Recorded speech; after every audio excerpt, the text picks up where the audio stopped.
for your first guest for Opera 101 for Halo, we wanted to have a living, breathing librettist. He is the best of the best in the world today, and he is a dear friend of ours, Mr. Mark Campbell. So please join us as we welcome Mark. Hey, Mark, how are you? Hey, And I'm good. I'm good. I think you're exaggerating when you're saying living and breathing. I'm honored to be here. This is such an exciting company that you're forming in Charleston, and I'm so honored and thrilled to be part of it right now. Well, so thank you for having me. the honor's ours. All right, okay, see ya. Bye. So, Mark, what is happening? Where are you now? You're in New York. You're on the islands. I'm in New York. In my apartment on Barrow Street.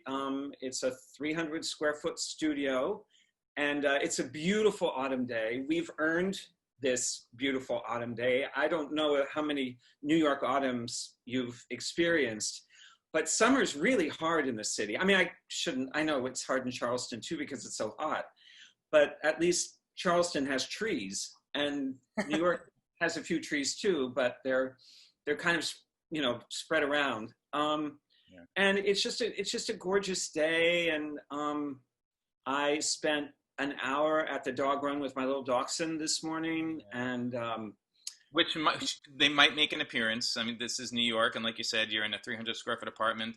yeah. And I'm sure an ambulance is going to pass by at some point. If an ambulance goes by, and you hope that it will, or even a fire engine, my dachshund Finley loves to howl, so he will be auditioning for your company. Perfect. He Great. has a little bit of a waver in his voice, and his pitch is a little uncertain, but his phrasing is extraordinary. It's the most soulful phrasing I've ever heard. I love it. I love it. So Mark, we all met. We met during a very sleepless time in my life when our son Stellan was only about 4 months old in Santa Fe.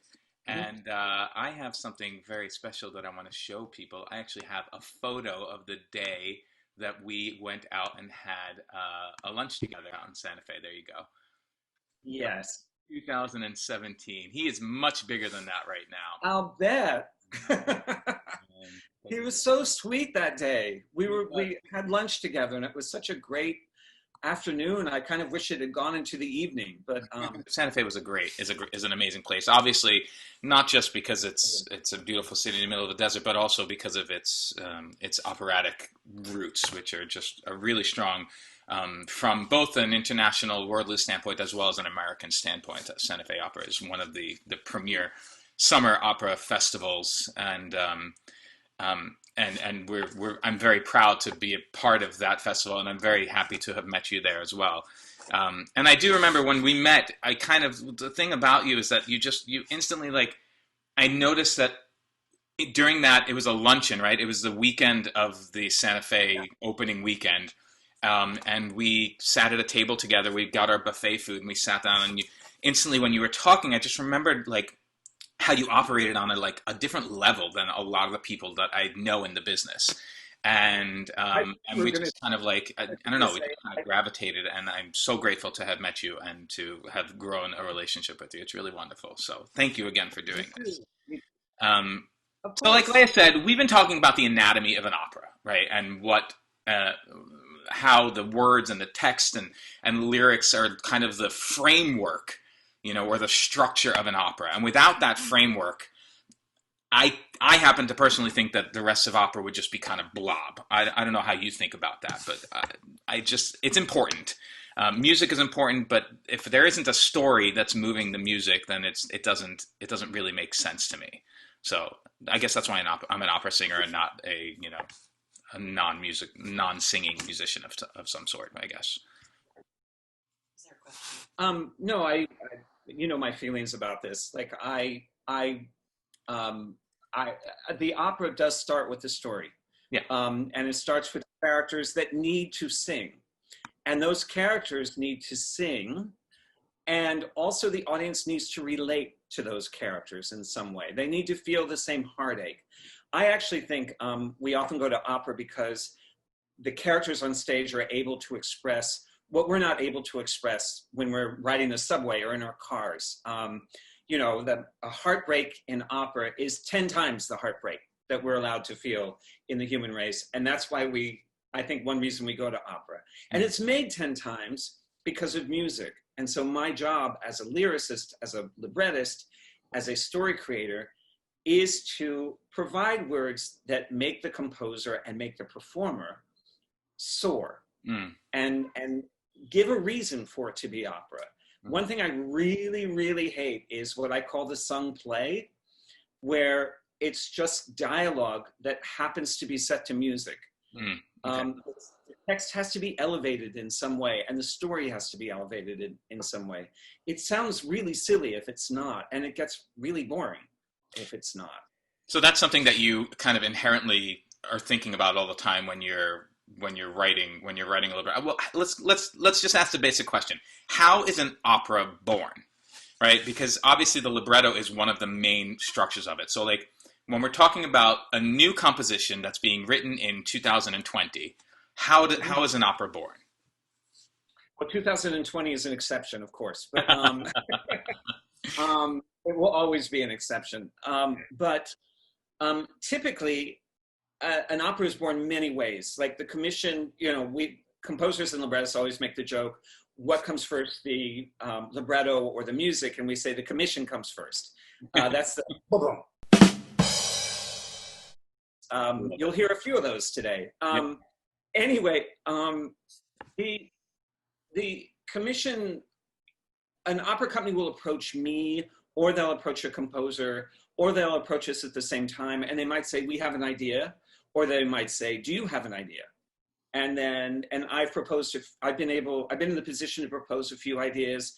I've written 39 operas at this point, so it's a lot.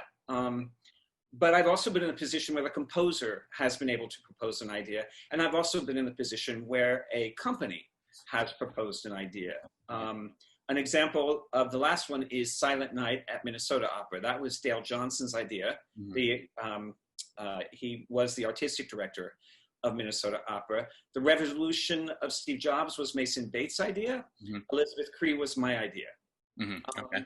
Right. So it starts that way. We get all the contracts done. The composer and the librettist go out for a few drinks and realize that they're going to be married to each other for the next couple of years. So they better figure out a way to get along. Right. And then the libretto. It starts with the libretto. And I'm very, very inclusive in my process, in the sense that I like the composer and I like the producer and the stage director. I prefer to have a stage director hired as soon as possible, and even the conductor. And I start with an outline and I send it to everyone. And if they have comments, then I include them. And the outline, by the way, usually, actually in my case, always points the composer to those moments in the opera that I would call musical set pieces. And that includes arias, ensembles. I'm a real traditionalist about the structure of opera. I believe that a character should have a big aria if they're a main character. I think there's a reason for opera to have lasted as long as it has. And I think those traditional structures work really well. And I like to exploit them as much as possible. So I outline those I give an outline of where those would occur. And if everyone approves, then I start writing the libretto. And then I send it to the composer and they start writing the music. Amazing. It seems in one sense so simple, and in another sense that process might take, I don't know, how long? 2 years. Okay. Often the libretto, I always make the joke, and unfortunately it proves true time and again, that I'm usually given like less time to write the libretto than it is given to execute the contract. And it's usually a boilerplate contract. That's how sad it is. But the composer, nowadays also has a COVID clause in there too, right? So. Oh, that's true. Gosh, it's kind of crazy, but I love what I do. I feel really fortunate that I'm able to contribute to the American canon of new opera. Well, let's show our audience a piece of it, shall we? Why don't we do that? So we met in 2017, and you were there in Santa Fe for the world premiere of The Revolution of Steve Jobs by Mason Bates, and this was directed by Mason Bates and Mark Campbell. And Mark Campbell. There you go. Okay. And it was directed by our friend Kevin Newberry, if I remember correctly. Yeah. Yep. So I here for your viewing pleasure, guys, is a little snippet, and this is just a little snippet from a dialogue between we'll show you, and then we can talk about it afterwards. This is from The Revolution of Steve Jobs in 2017.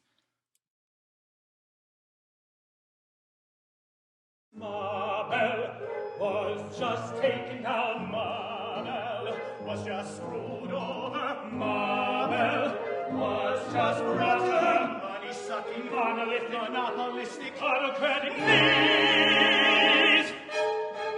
Marble was just brought to her knees.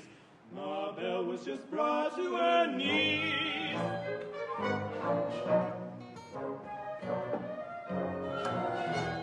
That's one for the common people, that's one for Abby Hoffman, that's one for Cesar Chavez, that's one for the troublemakers, rebels, freaking sinners who keep this planet spinning, for Dylan, for Bob Dylan, and Bob and Thomas, rebels, freaks, reformers who keep this planet spinning.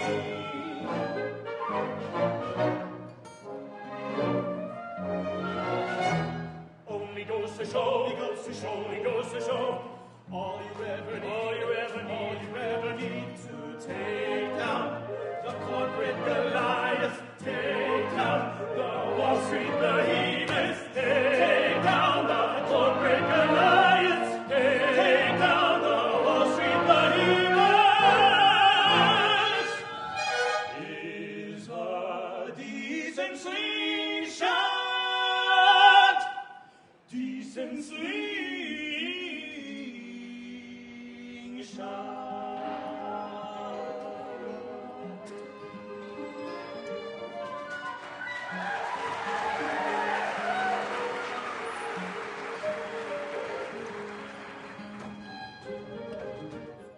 Yeah. I have to say, I loved this opera. I didn't know what to expect going into it. And I was really lucky that I got tickets because it was a hot show that summer, obviously. And I loved it because it was a fresh story that was close to people's hearts. I mean, Jobs had just passed a few years before then. And at that time, I think 64% of Americans owned like at least 2 Apple products, right? So it's like, it's everywhere. And so what I really loved about it in the libretto in particular was how colloquial it was, how we used like there were modern names and I know it's a modern piece and I loved it. I loved the way that you approached all of that. So thank you for that. It was a fun opera to write. That is an important moment in the life of Steve Jobs when he was younger, and he and Steve Wozniak, had discovered that they could find a way to make long distance. This is fact. This is what they actually did. Wozniak found a way to make long distance phone calls for free at a time when long distance phone calls they were expensive and you had to pay for them, not like now. Right. And they celebrate. I think it's funny because they were 2 suburban kids that had grown up like middle class, maybe a little lower middle class up to middle class. And they're trying to, and they celebrate like Abby Hoffman, and Cesar Chavez. All these, but that was actually true. And one thing that's a little bit of a, I'll give something away about this lyric is that at one point they talk about, let's hear it for Bob Dylan and Dylan Thomas and all that. You'll remember that was Steve Jobs' ad campaign years later in his life about think different. Right. And so that's what I was alluding to that. I loved it. And I like, and the whole like Ma Bell, which was like, obviously It's a it's, little dated short now. for Mother Bell because of the humongous conglomerate and or Yeah. what just the the Goliath that you referred to. It was great. It was But it was great. And of also, course, for those of you who don't know, that opera, the Revolution of Steve Jobs, had a recording, and that recording won a Grammy. So that's where your Grammy award winning prefix came from. I guess we could say that. How did you become a librettist? Like what made you decide to be a librettist, or like where was your training? Was there training when you decided that that's what you wanted to do? 1700s when I started.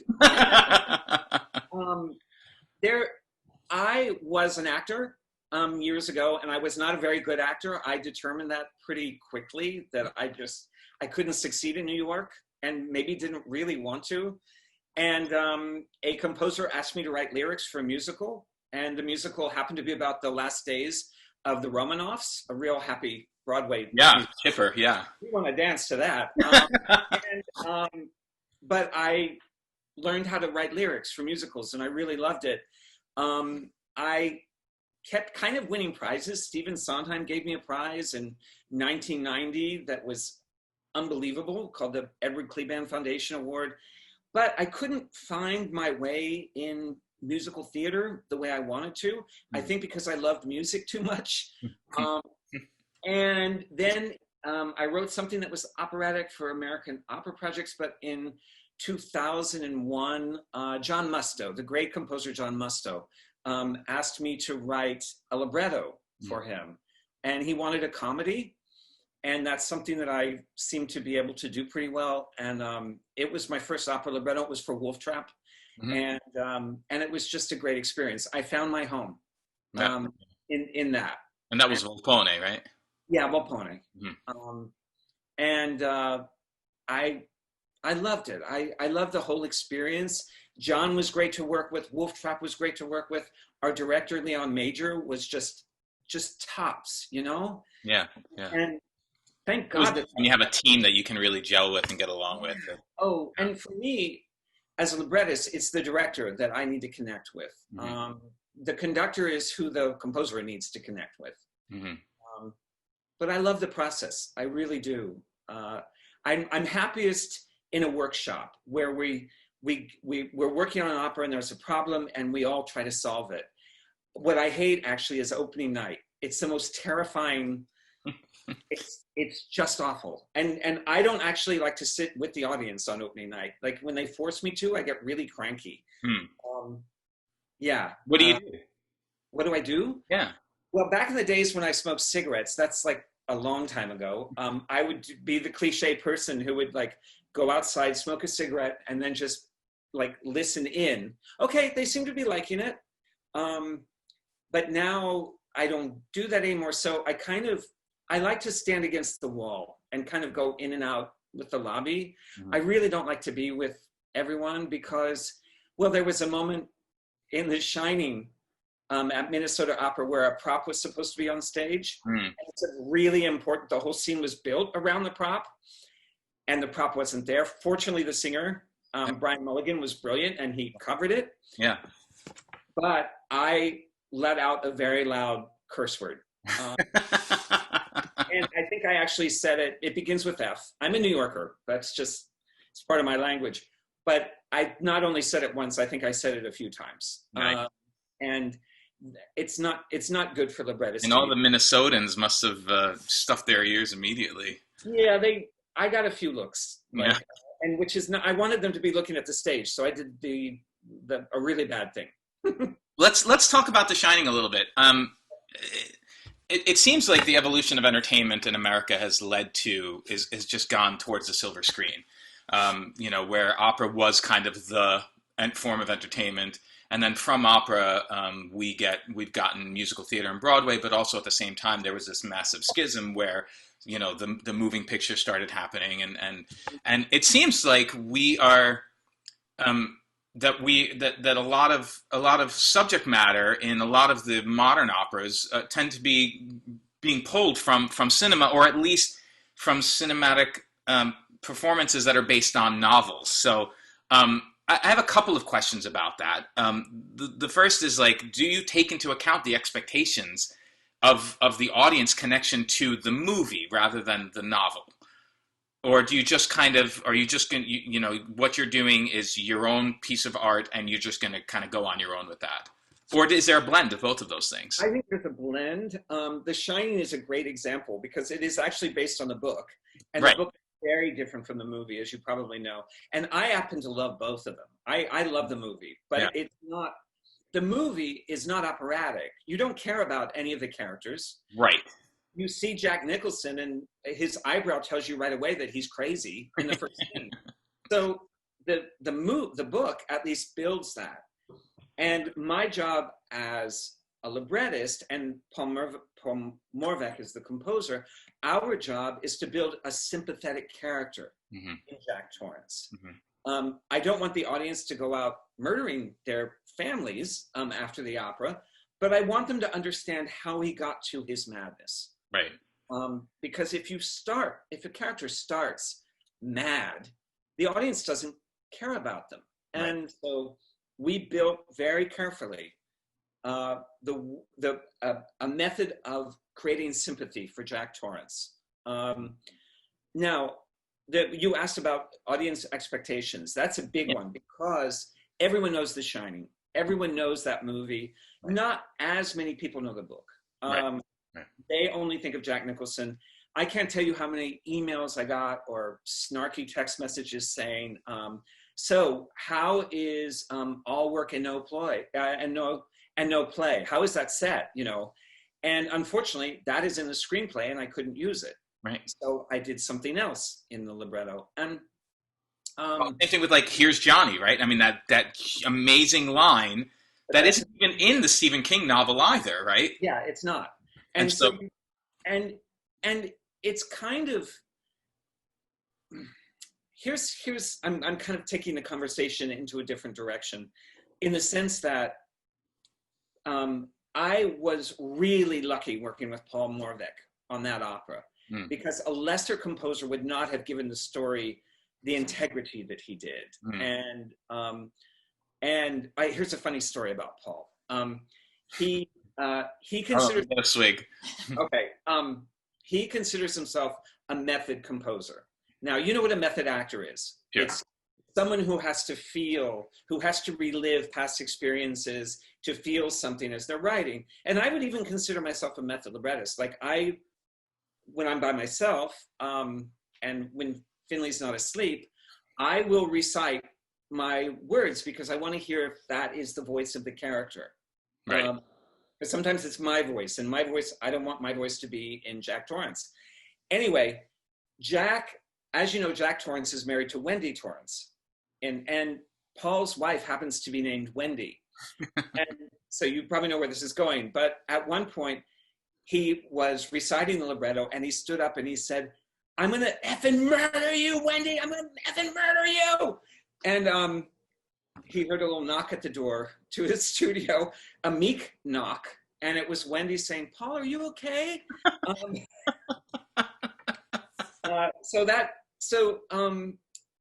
I was just saying that I think it was really Paul's music that when an audience comes to see The Shining, the opera, it obliterated Shining, the movie, and existed on its own. Yeah. One thing I want to mention, because you brought it up, and I think it's a good point, a lot of operas are being adapted from movies. Right. And one reason that we're kind of doing that is because so many audiences are terrified of contemporary opera. Mm-hmm. They think they're going to be bored. They think they're going to be yelled at. And often they are. And I don't write operas that yell at people. One reason we do sometimes choose known subjects is because it will bring people to the opera house and they already know the story. And so we can kind of say, now that wasn't so bad, was it? Right. And that's definitely true of The Shining. It sold out it was the most successful opera in Minnesota Opera's history in terms of ticket sales. And I did really like the reviews that said it was scarier than the movie. That made me feel really happy. Yes. Let's go from one critically acclaimed opera that you were involved in to another. Let's talk for a little bit That's about not critically acclaimed. Well, of course it was. I read reviews. I see it all. Let's talk about As One, because As One from 2016 to 2018 was the most widely produced contemporary opera in North America. Yeah. But it's a chamber opera, right? It's not. This isn't a full orchestra. This is a string quartet. It's less than a chamber opera. It's two singers and a string quartet. All right, I'm going to play a clip, and then we're going to talk about this. All right, this is As One, because what I really want to. We should be talking about our singers too. Garrett Sorensen and Ed Parks, and in this clip, it's Kelly, Mark Graff, and Sasha Cook, who happen to be married in real life, like you guys. Amazing. I happen to know firsthand what it's like to perform with your spouse, and it's a wonderful thing. We are going to listen to, this is a clip from As One.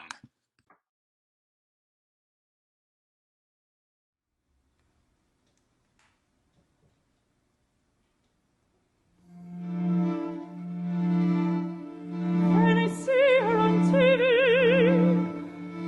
there she is, and I hear the word, the real word, the magic word.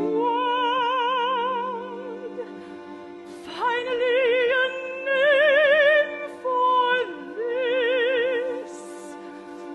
That is me.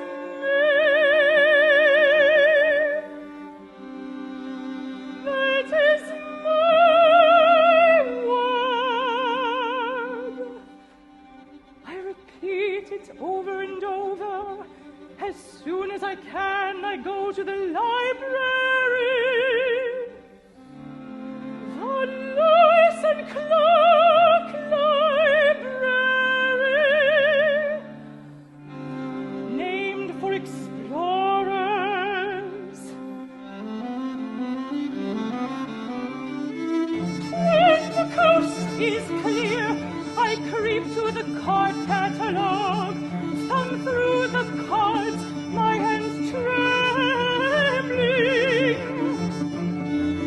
Transatlantic travel, further transfiguration, further Transylvania, too far. And there it is, the word, the magic word, typed on a yellowing card. I grab a book with the magic word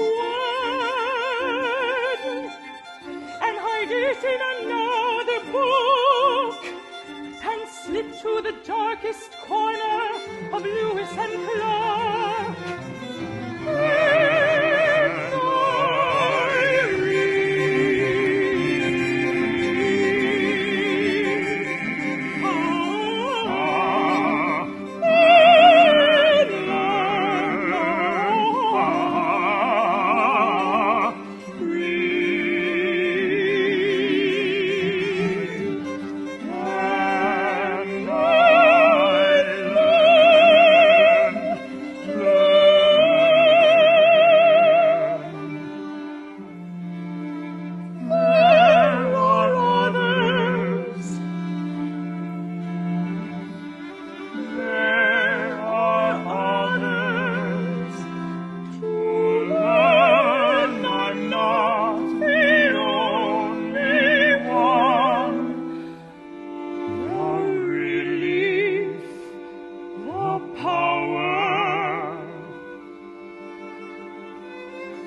I return to Lewis and Clark many times.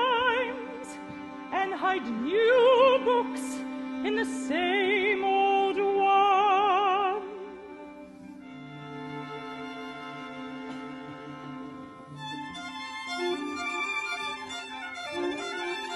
To the world, it might look like I'm becoming an expert on the Transvaal War.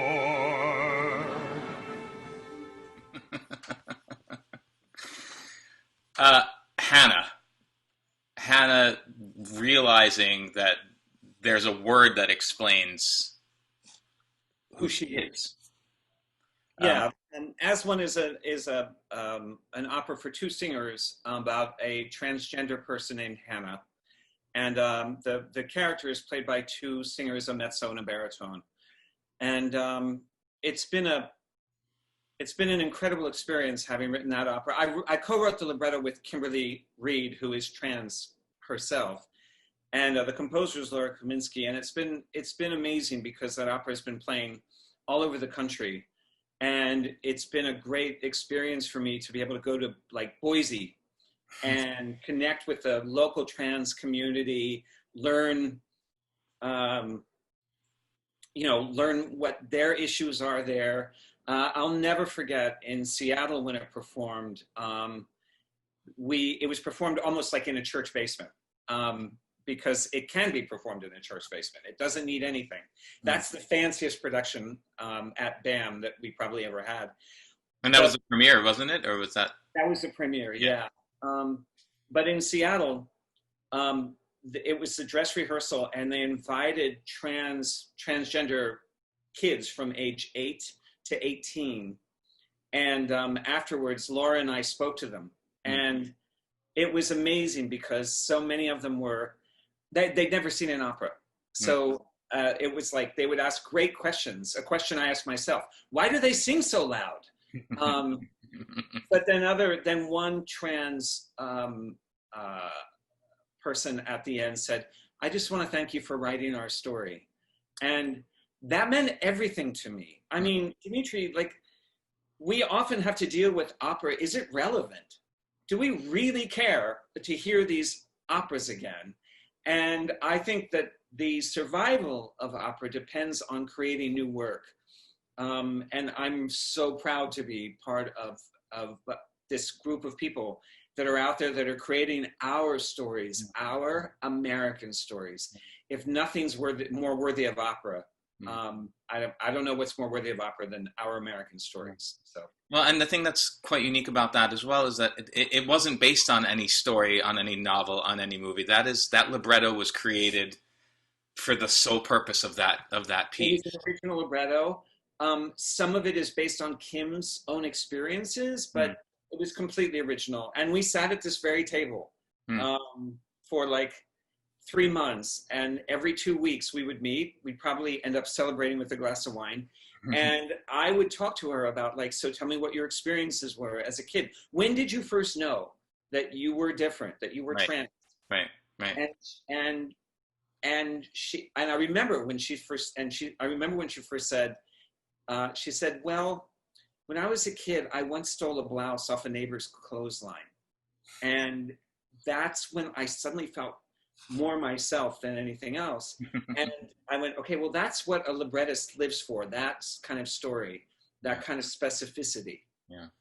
Well, I love that I can see you sitting around that table in that New York apartment. I mean, where so much magic happens and collaboration, and how it's such a crucial part for the success of a piece is the ability to be able to collaborate.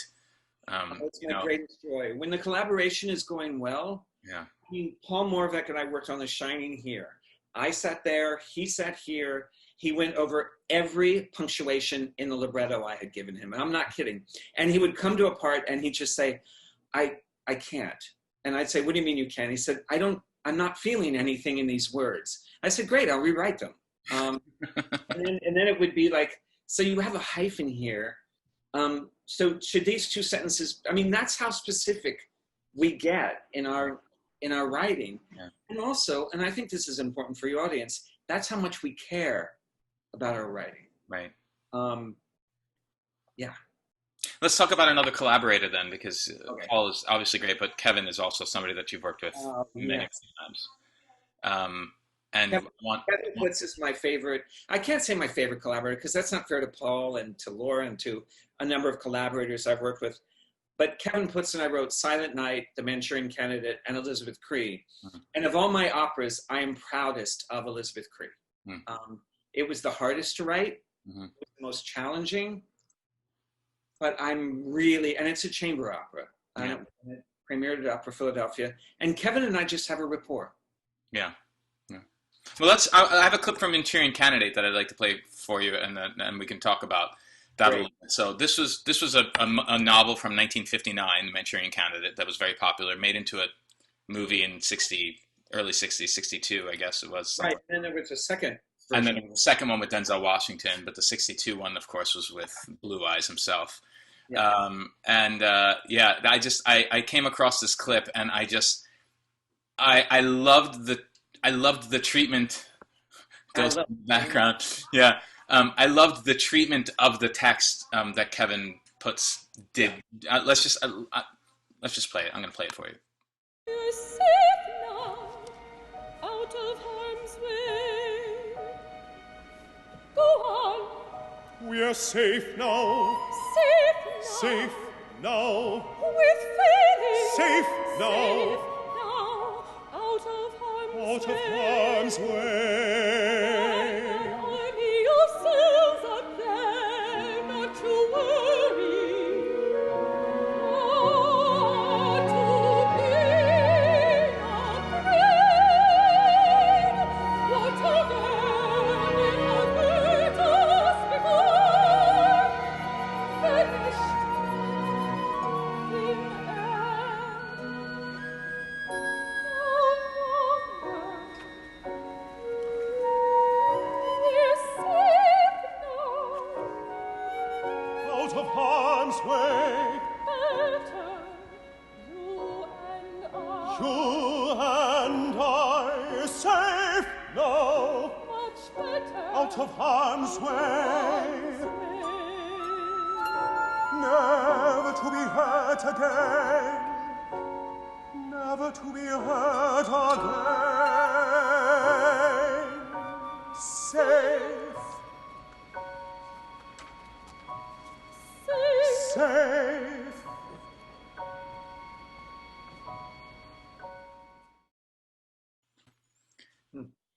It's just I mean the words, they're so short, but they're so strong. They say so much. And every time it seemed that the actors reinflected it. It was like you were getting a different feeling every single time. And maybe that was helped by the music, but maybe not. I mean, just No, Dimitri, this is all about the music. The words are not that great. The words do what they're supposed to do, but the truth is that if you listen to Kevin's music, and they're just saying safe, we're okay, we're out of harm's way. right. But the music is saying, no, you're not. No, you're not. And that's one of the great things about opera is that you can have these two things because the orchestra is telling you something, giving you different information than the words are. And that's one of the great, great things that opera can do. Yeah. And that no other art form can do, by the way. Yeah. Yeah. No, it just seemed like you and Kevin Putz were really in sync with that. I mean, even just his ability to go beyond where you were thinking, okay, maybe the words were just very safe, but he made them unsafe in such a way, and that, I mean, that is collaboration, right? That is why we are the largest and, in my eyes, greatest collaborative art form that exists, is because of the ability to take the emotions of an audience, even though they don't know where they're going, but you're taking them someplace anyway, and they're feeling something that they don't know why they're feeling. It's such an amazing moment. That's it. Well, it's a combination of an abstract art and a realistic, and my job is mostly, I mean, I've said this before, but my job is kind of the brains, and the composer, the music, is the job of the heart. And that sounded really close to Jabba the Hutt, didn't it? The job of the heart. Job of the and that's why I think we love opera.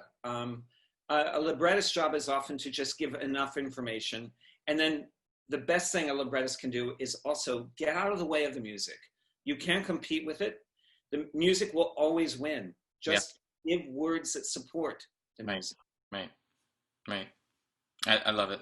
Let's hear another collaboration from the two of you guys. And this is Silent Night. And I actually took two little segments.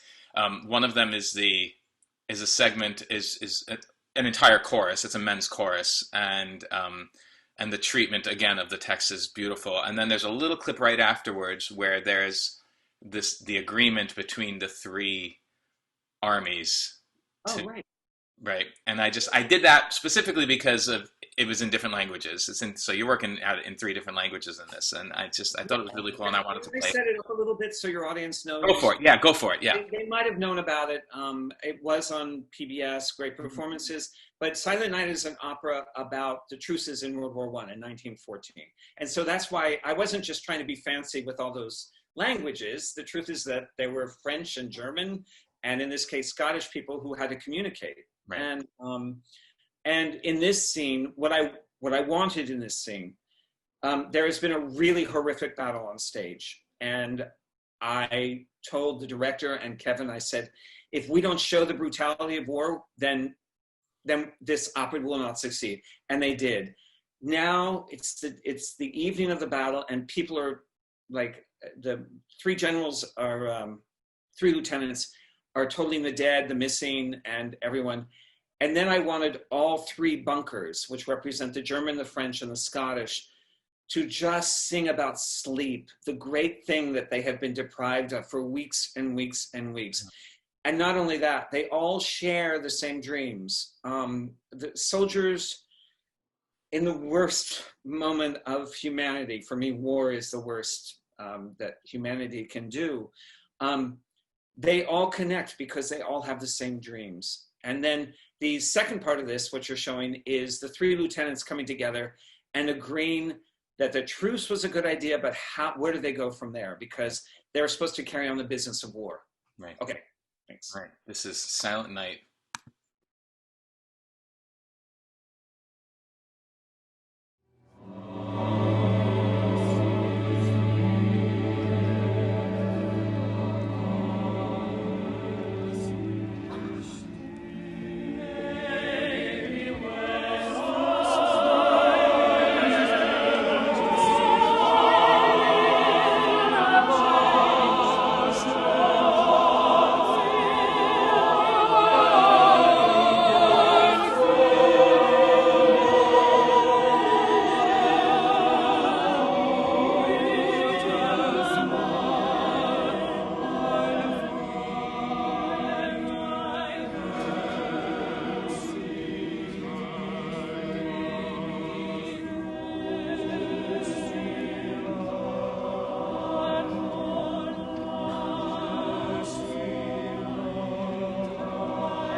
Agreed.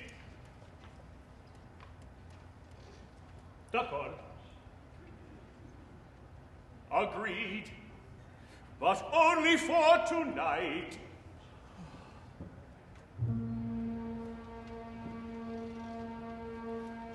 Merry Christmas. Frohe Noel. Fröhliche Weihnachten.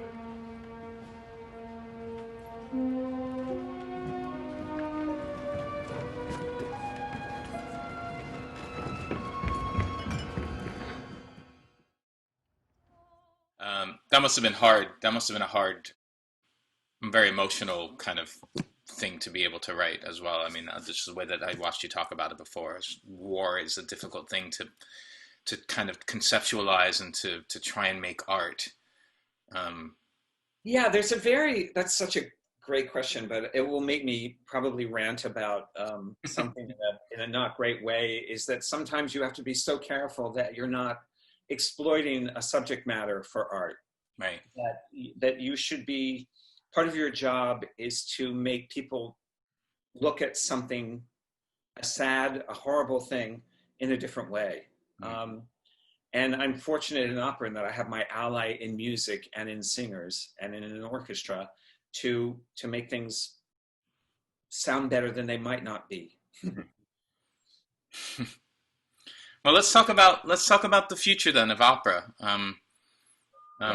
I know. Well, we don't have to go. Let's not talk about all of opera, but let's talk about let's talk about, like, for librettists in particular. I mean, it's kind of there's always been like this, you know, the librettist is kind of like over there, like all the way on the side, and everything has always been about the composer and, you know, about, you know, regarding a new piece anyway. But you're looking to kind of lift librettists up and kind of make sure that they get the recognition that they deserve. And I want librettists to not have to go through what I went through in the 1700s, but I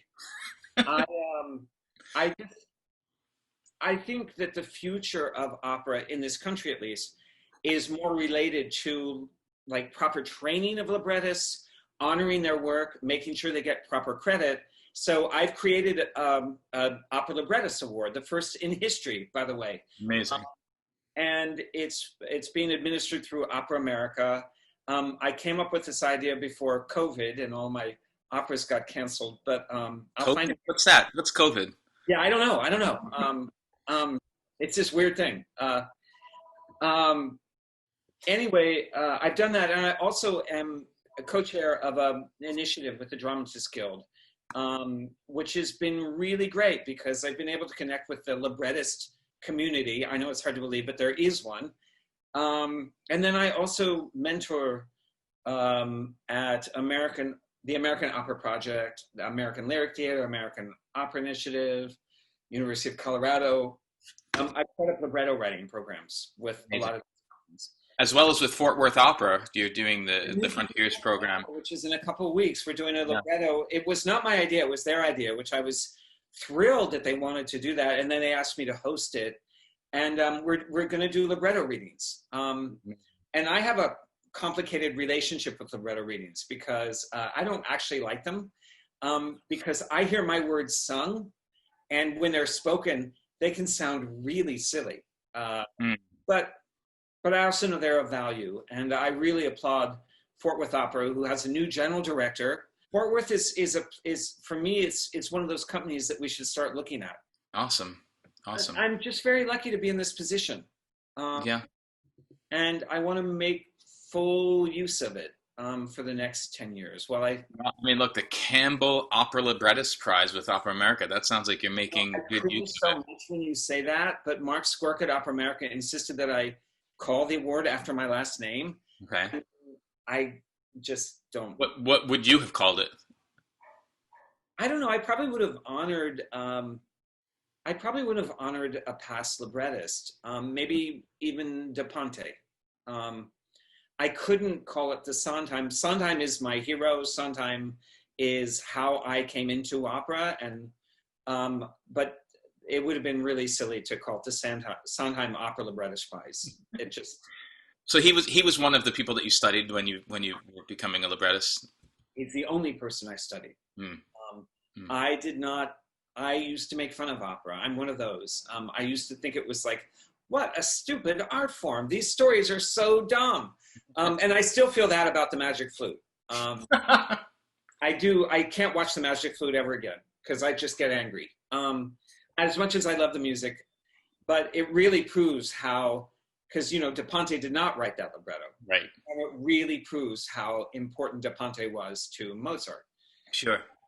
I mean, you look at a lot of even the Donizetti operas, right? Like, Donizetti was really, really talented because he took very lukewarm libretti and managed to make them amazing stories and amazing operas. And but that's not a I have a I guess little bit of hmm? a funny story about Donizetti. When I was first writing these things, writing opera, writing these Yeah, things. yeah. Yeah, I'm supposed to be a word person. Yeah, And and I remember talking to Amy Burton, John Musto's wife. yeah, of course, Yeah. yeah. And I said something like, "Well, oh, I just heard this opera Lucia di Lammermoor by Donizetti." Yeah.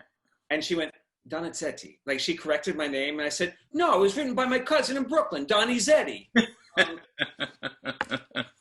and she meant it sweetly. She wasn't Yeah. a snob. One thing that I don't like about opera that I think that we all agree on is there's a lot of pretentiousness and Right.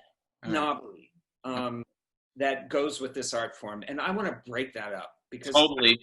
you know that needs to go. That needs to go. It's not an elite art form. It's a populist art form.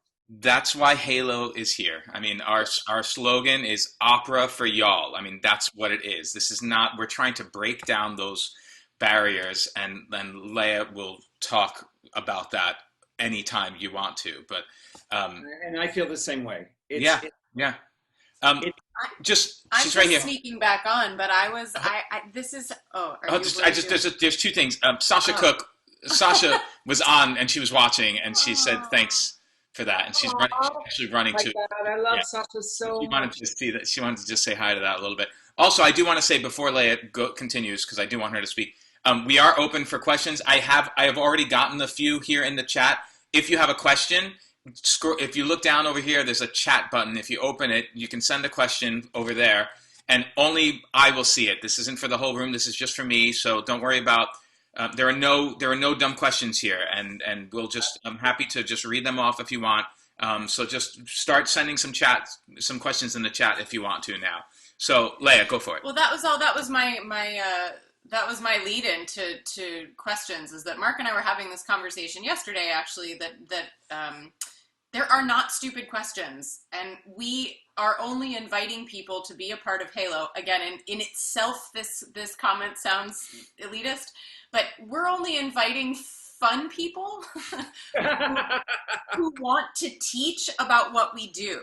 Mhm. Like, this man who's on the screen right now has all kinds of the world's fanciest awards, and yet he just wants to sit down, have beers, cuddle our kids, and talk about talk about what we do. Oh, well, sorry, and have wine. Excuse me. But I love beer. You're an elitist drinking Yeah, wine. exactly. But I prefer beer, but I don't like what beer does to me. That's all. No, It's it's fair. bloating. I know. Yeah, But exactly. but my point is that we Sasha Cook is actually Sasha and I went to graduate school together, and so a lot of us that have been in this that are in this together and have been in this career together for a long time, we agree when people say that opera is an elitist art form. I'm not saying that, oh no, I can't see where that's coming from. I totally agree that we know exactly where that's coming from. But we want you to know that there are plenty of people in this career who don't behave like that and who want to welcome you in. And that is the entire reason that we started Halo to begin with, is so that we can invite people like Mark, who are the best at what they do, but also just really good humans and want to sit and teach you and not treat you like you're dumb. Yeah. So please ask questions. Yeah. We got a bunch here that we can go through. We do, for those of you who this is usually an hour class. I can go on forever. It seems like we're gonna extend. So hang out with us. Stay on forever. Please hang out. Please ask questions. Are you okay with that? He's asleep. Finley's asleep. Perfect. Okay. Well, let's. And there have been no emergencies. So the first question that came through is, Mark, what do you consider elevated language? When story is fleshed out, are there specific types of moment calling for this type of language? That is a great question, and I love that question because it's it's kind of instructive. There are several techniques to elevating the language. The first thing you should know is that an opera libretto should use as few words as possible, always, always. And one reason for that, I actually do this when I finish a draft of a libretto. I go back and I go, how can I make these sentences shorter? Because when a sentence is sung, the audience has to absorb information. And beyond like a certain number of syllables, they stop listening. Right. So you have to break up the sentence and somehow make it shorter. And there are lots of ways to do that. Another technique related to that is that, and this is what I teach, don't write in full sentences. First of all, we don't speak in full sentences often. Right. We have phrases, we discard things, we screw up our language. Like, just listen to the way people speak. It's the most poetic thing ever. I'm on the subway sometimes and I'll overhear a conversation. I'm going, that is amazing poetry. There are no metaphors, there are no similes, there's nothing but bare language. And yet it is elevated. There are other techniques. Rhyme. I use rhyme mostly for comedy. There's not a rhyme in The Shining, ever. But there's Is that on purpose? Is what? Is it on purpose that you didn't write The Shining? Rhyme is really best with comedy, I think. The reason for that is because rhyme helps, it adds a little sparkle to the language, but it can also distract. And when I teach rhyme, because I learned from listening to Sondheim's work, I'm really, really careful about the way I rhyme. If someone I see is rhyming and they're not learning the technique correctly, I say, don't bother. Don't bother to rhyme. If you're not going to learn the difference between a perfect rhyme and a near rhyme, then just don't do it. Other things this is such a great question. I avoid poetry. I avoid phrases like that involve the word like. The sky outside is as blue as a cerulean bowl. I would never write that because it's getting in the way of the music. And cerulean is one of those words that poets love, but humans never really say unless they're making fun of it. Yeah. I love plain language. I like to get to the core of the heart. And sometimes that involves very simplistic, easy words. This morning, I was holding Stellan upside down on the front lawn, and he says, Baba, the sky is awfully blue today. That's it. And also, by the way, this is something that you'll great to sing. Great to sing. Yeah. Flee is maybe not, but if a composer goes, and gives you, something to do with that phrase. I am aware, if I'm writing something that is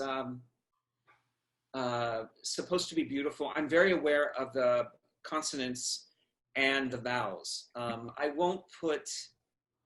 I'll put like go or now or or something at the end of a phrase because I know that that's what a singer will want to sing. Right. I won't put Tomsk at the right. Unless that's for humorous effect. And it was interesting to listen to the Manchurian Candidate because the word safe is not a great word to sing. And I love that Kevin did not go, safe, like he knew to just safe. Yes. Yeah. I hope that was a good enough answer to the question. Loved it.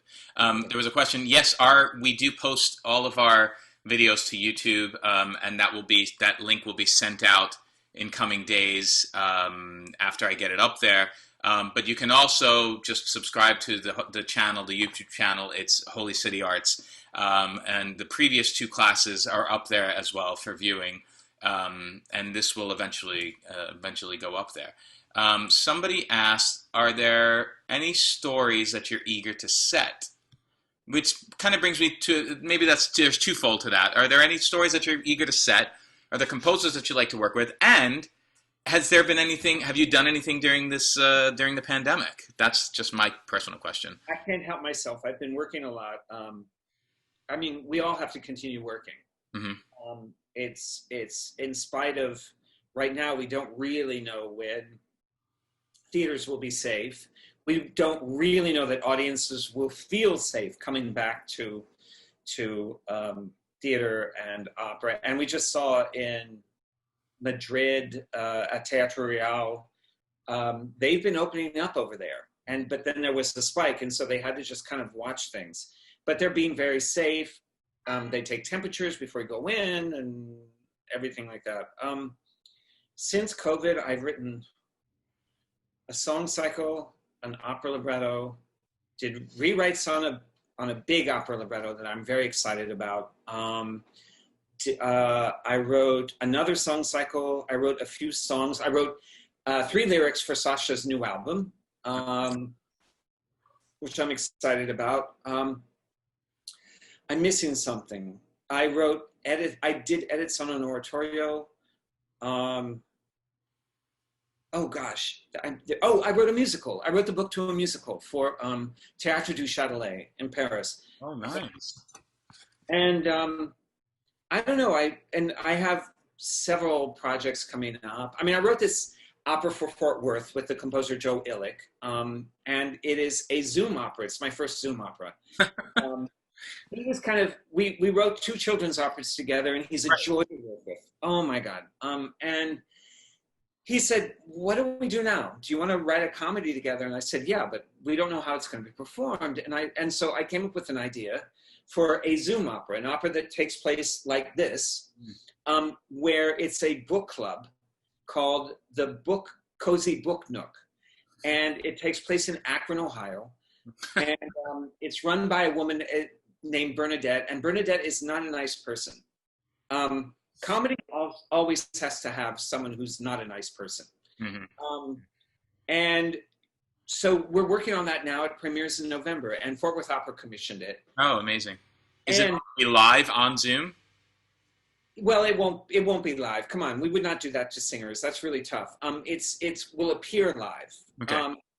But the thing that I really am proud about that also is that I created characters for singers who are 60 and above, 65 and above. Mm-hmm. And so we got Bill Burton, I don't think is 65 and above. But he was really eager to do it, and he's such a star. I mean, it was cool to get Bill Burton.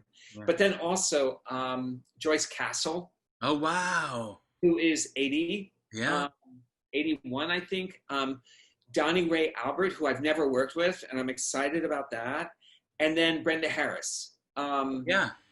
And these are singers who ordinarily, there's a certain point in the career, you're not even close to that, either of you, but where singers will go into an audition and the people behind the desk will say, I know we need someone older, but I don't know if he or she has quite the lung power that we need. And it's really a devastating business. Well, the great thing about Zoom is that you don't need lung power, you know?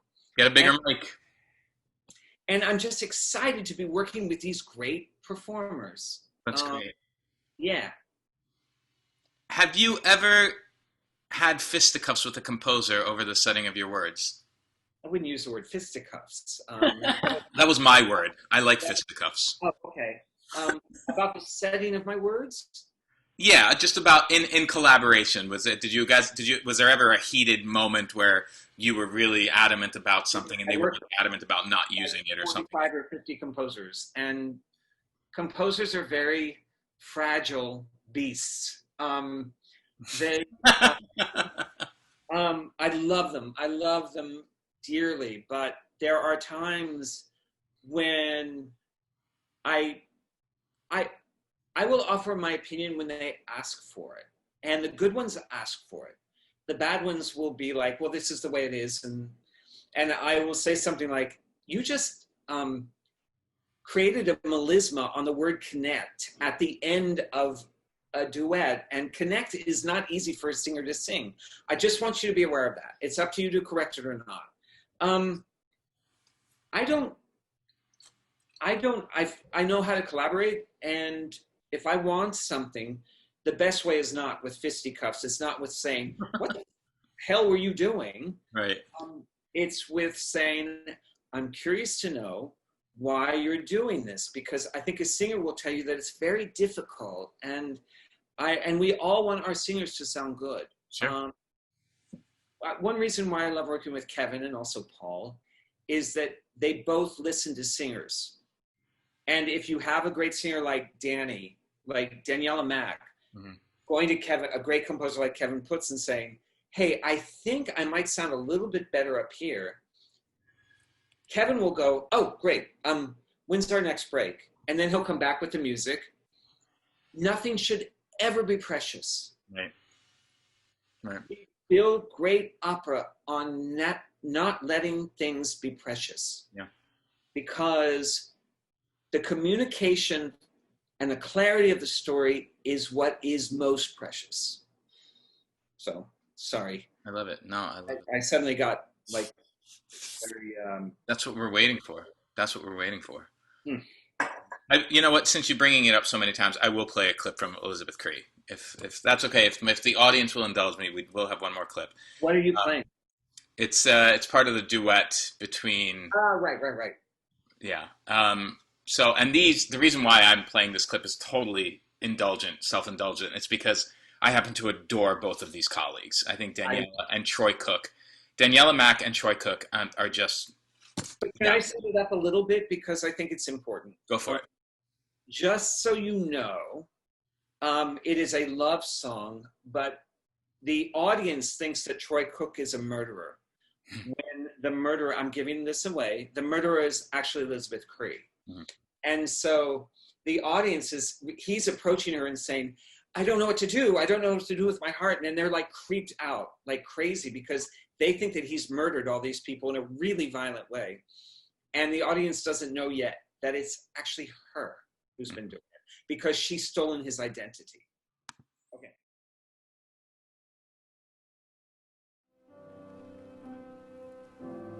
I can promise you a life without worry, a life without care. I can promise you freedom from need, freedom from want. The world is a perilous place, with horrors beyond imagining. Someone to look after you, take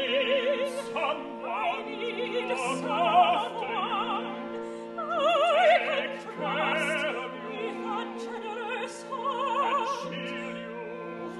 shield you from harm. Inside I am but a terrified child.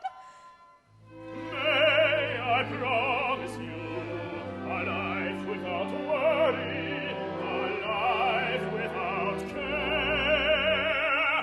May I promise you freedom from need, freedom from want, and give you, and give you comfort and peace, kindness and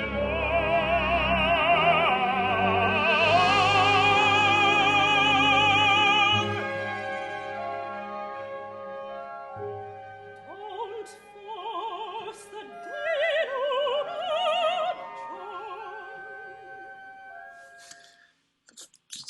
Now, once you kind of, knowing this story and watching that is a completely different experience, right? Then Well, she says the line, I'm like a terrified little child right now. And you're like, oh my God, she's good. yeah. And that's why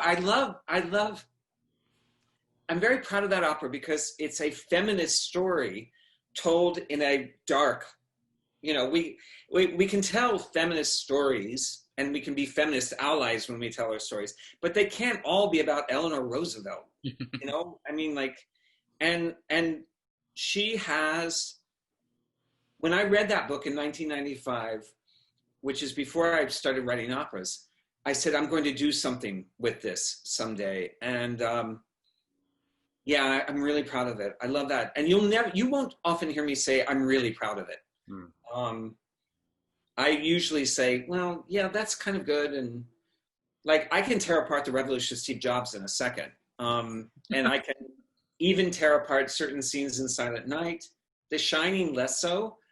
But I think the great thing, I think if you're a living artist, you should always be self-critical. Hmm. Not to the point that it destroys you or hurts you. Right. But the idea that you can always do better in the next story or with you guys in the next role is what keeps us going. Right. Yeah. And it's a very human trait. Perfection is unattainable, but the striving for perfection breeds excellence. Where is that? Did you just make that up, or is that like? I've been kind of paraphrasing it through the years, but yeah, Wow, it's that's kind of pretty great. You live with this guy? Wow. I mean, everybody thinks this marriage, he got a good end of the deal, but so did I. He likes to keep that secret sometimes. Yeah, me tenor, me don't think at all. Me have no brain, me just sing big notes. Yeah. Yeah, no, you know, and but it's hard. I mean, Uh-oh. oh, we have a Finley. We have a Finley. Somebody was asking if he was going to make an appearance. A little bit more, Mark. Aww. Okay, I don't know. I think he still needs work. That is quite the howl. That, you know what? Musetta could have, you know, that would be a really interesting to have Finley as Musetta's, you know, companion, dog. And then stop Bohem in the middle, What I'm aiming for. right? Maybe. Can we fly you down to Charleston, or? Oh, now he's back asleep. Perfect. Even better. Yeah. Being a very good audition. Great. Very good audition. Mark, I can't thank you enough for coming on today, for talking, for sharing a drink with me. I hope that everybody else out there enjoyed hearing a little bit about how a librettist works, about how an opera comes together, but really a lot about just opera nowadays. You know, there are the great ones. There are those big, great numbers, you know, those fantastic operas that have withstood the test of time. But there are also a lot of really amazing pieces that are being written nowadays, and we should, if we are opera fans, we should champion the new ones as much as we champion the old ones, because it is the art form. You might not like the sound of it. It took me a while to get used to 12-tone, for example. But I think Wozzeck is one of the most amazing operas that's ever been written. Not only because of that, but because of the subject matter. Because the subject matter that was chosen for that is extremely intriguing. And also, Berg's Violin Concerto is one of the most extraordinary pieces of music ever written. But we can't quite do 12-tone completely anymore, because right. it's an equation. It's a mathematical equation, and music is kind of more than that. Right.